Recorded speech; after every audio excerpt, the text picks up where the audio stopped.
ఇంకా బాగ్ 2లో వచ్చి 8th క్వశ్చన్లో పద్య భాగం నుంచి ఇస్తారు, 9th క్వశ్చన్ 10th క్వశ్చన్ గద్య భాగం నుంచి ఇస్తారు, అలాగే 11th క్వశ్చన్ అయితే ఉపవాచకులోని ఇస్తారండి. 4 క్వశ్చన్స్, ఏ క్వశ్చన్ కి ఆ క్వశ్చన్ ఇంటర్నల్ చాయిస్ అయితే ఉంది కాబట్టి 4 × 16 మార్క్స్ అనమాట. 16 మార్క్స్ అయితే మనం స్కోర్ చేయొచ్చు. ఇంకా బాగ్ 3లో 12th క్వశ్చన్ పద్య భాగంలో నుంచి సారాంశం ఇస్తారు, ఏ అండ్ బి అనమాట, ఏదైనా రాయొచ్చు. అలాగే గద్య భాగంలో నుంచి కూడా 13th question A and B ఏదైనా రాయొచ్చు, చాయిస్ అయితే ఇంటర్నల్ చాయిస్ ఉంటుంది.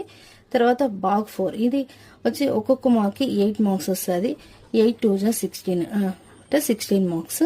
తర్వాత బాగ్ 4 14th question 15th question. 14th క్వశ్చన్లో పత్ర ఇస్తారు, లెటర్ ఏ అండ్ బి 2 ఇస్తారు, ఏదో ఒకటి రాయాలి.